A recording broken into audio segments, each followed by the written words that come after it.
Hello বন্ধুরা, আমি সুব্রত কয়লা আর আপনারা দেখছেন সুব্রত কয়লা অ্যানিমেলস লাভার চ্যানেল।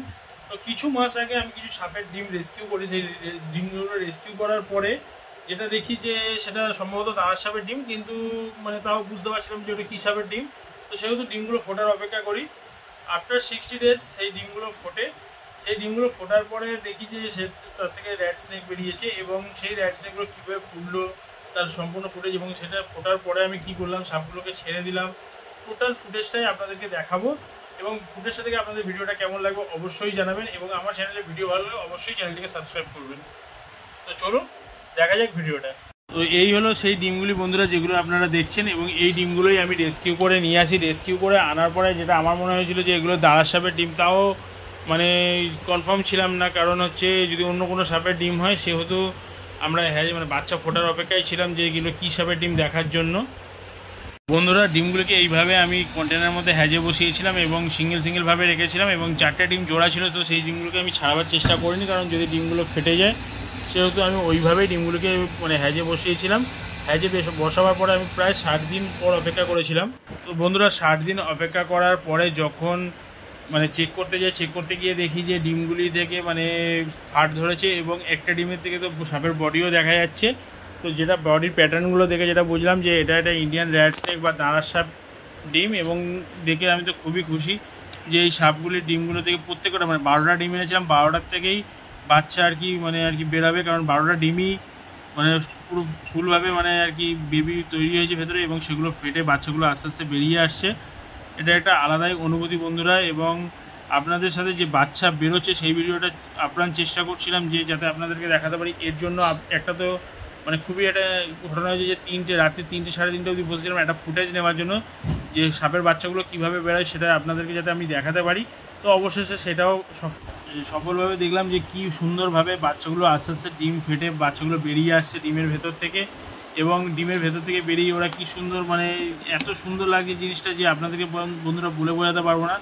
অনুভূতিটাই আলাদা রকম, এবং আপনাদের মতো আমারও একটা উত্তেজনা কাজ করছিল যে প্রত্যেকটা ডিম থেকে কীভাবে বাচ্চাগুলো বেরিয়ে আসে সেটা দেখার জন্য।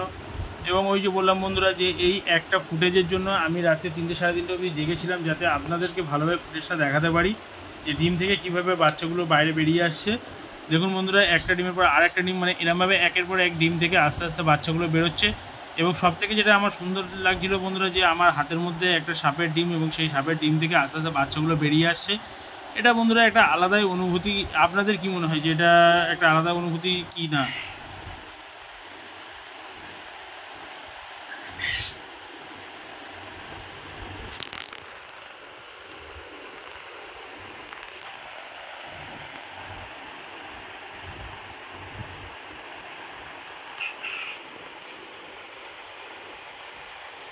তো বন্ধুরা আস্তে আস্তে সব কটা ডিমই হ্যাজ হয়ে গেছে। আপনাদেরকে এবার যেটা দেখাবো যে একটা ছোটো কন্টেনারের মধ্যে আমি ডিমগুলো বসিয়েছিলাম, যেহেতু বাচ্চাগুলো সব ফুটে গেছে এবার ডিমগুলো আলাদা করে দেবো, বাচ্চাগুলোকে আলাদা করব। সেহেতু বন্ধুরা মানে এই যে একটা বড় কন্টেনার নিয়েছি, এবং কন্টেনারটা খুলে বাচ্চাগুলোকে এবার আস্তে আস্তে এক করে শিফট করে দেবো, এবং একটা ভেতরে জলের পাত্র দিয়ে দেবো যাতে ওরা মানে গায়ের যে ওরা মানে এগুলো নোংরাগুলো আছে বা খোলসগুলো সেগুলো যাতে ওরা মানে ঠিকমতো পরিষ্কার করতে, এবং মাটিও দেওয়া আছে। এছাড়াও ওরা জল খেতে পারে যাতে, সেহেতু একটা জলের মানে ডাব্বা দিয়ে দেবো। এবার দেখতে পাচ্ছেন ছোটো ছোটো সাপগুলিকে হাতে করে নিয়ে আস্তে আস্তে ওদেরকে কন্টেনারে দিয়ে দিচ্ছি। এবং এগুলোকে পরবর্তীতে ভেবেছিলাম যে বন্ধুরা আমি বাইরে ছাড়বো না, বনদপ্তর ছাড়বো, সেটা তখনও ডিসাইড করিনি। তো দেখতে পাচ্ছেন বন্ধুরা কত সুন্দর সাপগুলো আমার হাতে খেলা করছে এবং কত কিউট লাগছে। এবং বন্ধুরা যে এত বাচ্চাগুলো এত কিউট, এবং ওদের চোখগুলো এত সুন্দর যে মানে বন্ধুরা কি বলবো, আপনারা দেখলে আপনাদেরও ভালো লেগে যাবে। তো সাপগুলোকে অবশ্যই সব সাপগুলোকে নিয়ে কন্টেনারের মধ্যে রেখে দিলাম, এবং পরবর্তীতে দেখি। তো অবশেষে বন্ধুরা সাপগুলোকে আর নেচারে ছাড়তে গেলাম না, কারণ হচ্ছে আমাদের এই কলকাতা চত্বরে মানে পরিবেশের মধ্যে সাপ ছাড়ার জায়গা নেই বললেই চলে, খুবই কম খোলামেলা জায়গা আছে, কিন্তু সেখানেও বন্ধুরা সাপ ছাড়া যাবে না, কারণ হচ্ছে এই নিরীহ সাপগুলোকে সেখানে যদি আমি ছেড়ে দিয়ে আসি তো সাপগুলোকে সবাই মেরে ফেলবে।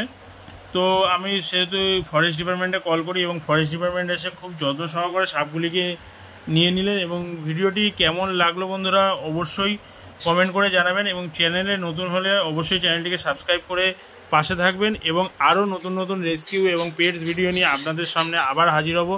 আমি সুব্রত কয়েল, এবং আপনারা দেখছেন সুব্রত কয়েল অ্যানিমেলস লাভার চ্যানেল। তো বন্ধুরা সবাই ভালো থাকবেন, এবং ভিডিও কেমন লাগলো অবশ্যই জানাবেন, এবং চ্যানেলটিকে সাবস্ক্রাইব করতে ভুলবেন না বন্ধুরা। তো